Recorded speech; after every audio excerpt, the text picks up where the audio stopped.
In this video, I'm going to be sharing with you guys how you, and breaking down exactly how you guys can calculate the commissions that you make on the policies that you sell as a life insurance agent, especially if you're new, you don't understand exactly how you actually get paid on policies, because you might be saying, hey, okay, I'm getting paid $1,000 on average per policy, but this is exactly how you can calculate the commissions that you're going to be making on the policies that you sell, so that you can ultimately backtrack into the amount of policies that you need to be selling on a month-to-month, week-to-week, and day-to-day basis, so you can hit your goals, right? And so you can scale your business to $10, $20, $30, $40,000 per month. So if you haven't already subscribed to the channel right now, let's get right into the video. So, all right. So the first thing is the monthly premium. Now this is going to range depending on if you're selling final expense, term, IULs, mortgage protection, things like that. It's going to vary, but let's just say you're actually getting paid on the whole policy and there's no like target premium like IULs do. So say your monthly premium is, let's see here, duplicate. Say your monthly premium that you sell on average for like a final expense or term policy is $100 a month, right? So if you were to sell a $100 a month policy, your annual premium, you just multiply this by 12. So you go here, and we're going to duplicate this as well. And so this is what AP, ALP, APV, whatever you guys say, annual premium volume. So that's what that is actually going to look like. Now, what is your commission on that product? Now, this is going to vary based on what your company is actually offering you, and then also the commission on not just the level that you're at, right? So say you're at 100%, but you sell a guaranteed issue policy because the person's unhealthier, or they are unhealthier. That means that you're not going to get paid as much as you would have in this situation. So you need to calculate that into your commission. So, but let's just say you're at 100% and you sell a level product, right? And so you got 100% commission on this, and then the upfront advance, let's say that is, most of the time it's 75%. Some companies offers 50%. Some people offer 60%. But let's just say on average, because this is very typical, 75%. So what we're going to do is we're going to take this number right here, multiply it by this, and multiply it by this, and that's what's going to actually give you the number that you should be getting paid out on. So what this looks like is going to be, we're going to do some quick math. So I'm going to bring up my calculator. And so what this looks like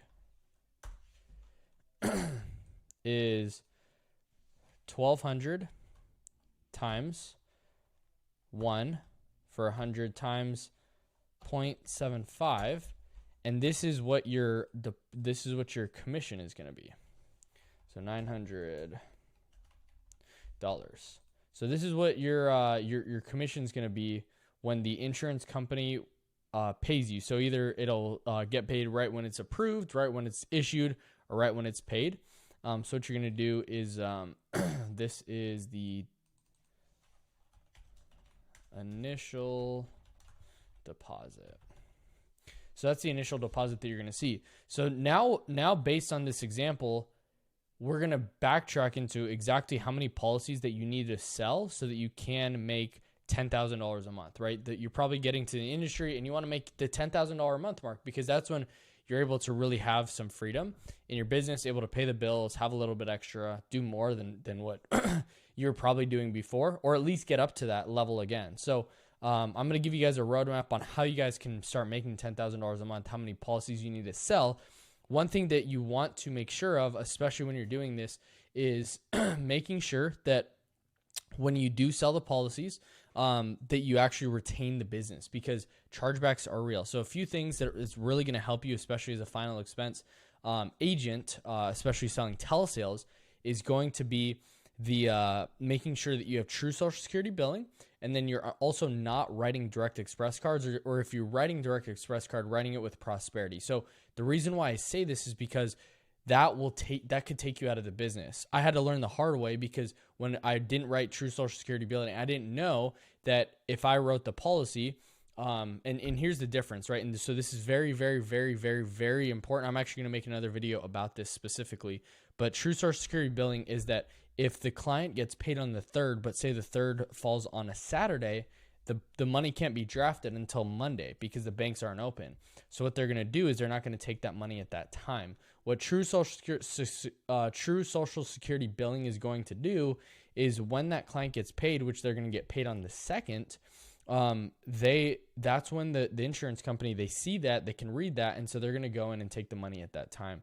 So it's super important to know, especially when you're selling final expense telesales, is making sure that you're writing really good business, that you're having business that stays on the books, because ultimately that's the business that will pay, and writing true Social Security billing. So only write carriers with that. That's what I would recommend for you. I had to learn it the hard way. It's not fun. So another thing is Direct Express card, because if you think about it, when you're writing a Direct Express card this person doesn't even have a bank account, right? And so they are living off the government to be able to just live. And so it's super important. These are not your ideal clients. You only want to work with people who are going to be your ideal clients, which are people with bank accounts. It's easy at first to be like, hey, I just want to make a lot of sales. But when you're really wanting to think about the long term and really grow the business and be a really profitable life insurance agent, you have to make sure that you're only getting bank accounts, because that's really going to help in the long term for your persistency. So let's backtrack into these numbers, right? We're going to assume that we're going to get 80% of the 85% of the clients that come in to charge back. That's mediocre. The goal is to be at like a 90%. So what we're going to do is, how many policies of these do we need to be able to get to be able to actually hit $10,000 a month? So what we're going to do is go here and duplicate. And so I'm going to put path to making 10K a month profit. We'll just say, yeah, 10K a month. So what we're going to do is we have to see how many what's our average case size.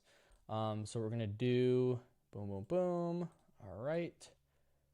Our average case size, let's say it's in this example, it's $900 that you're actually getting paid on commission wise. And then from here, so that's our average case size.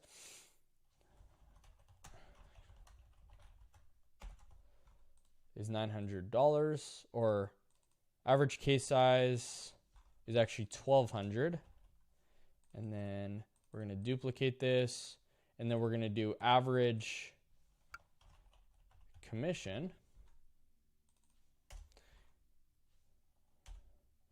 And that's going to be $900. And so how many of these policies do we need to do so that we can be able to hit $10,000 a month? So what we're going to do, so we're going to get the calculator back up, and we're going to go 10,000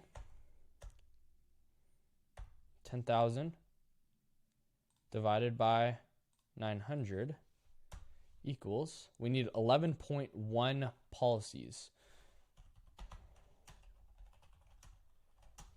to hit 10K a month in commissions. So that means that you need 11.1 policies to be able to hit that $10,000 per month in commission mark. Now, a few things that's really going to factor into your profit and actually how much you're taking home, because the gross margin, awesome, but how much are you actually netting and actually making into your bank account, right? And so what I would do is you have to always go for more. You can't be hitting 11 and hoping and praying that, or 11.1, right? That's not possible. So that's why we're going to hit 12 policies. But then the way that you're actually able to take home money and have the freedom truly in your business, gross margin is awesome, but what's your net? What are you making after lead spend?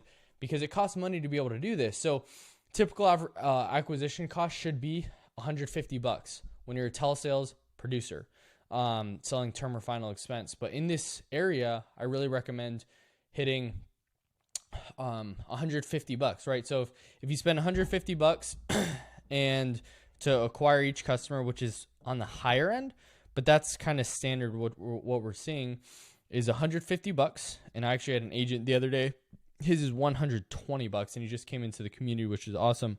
Absolute banger. Imagine putting $120 in and be able to get $600 to $900 back.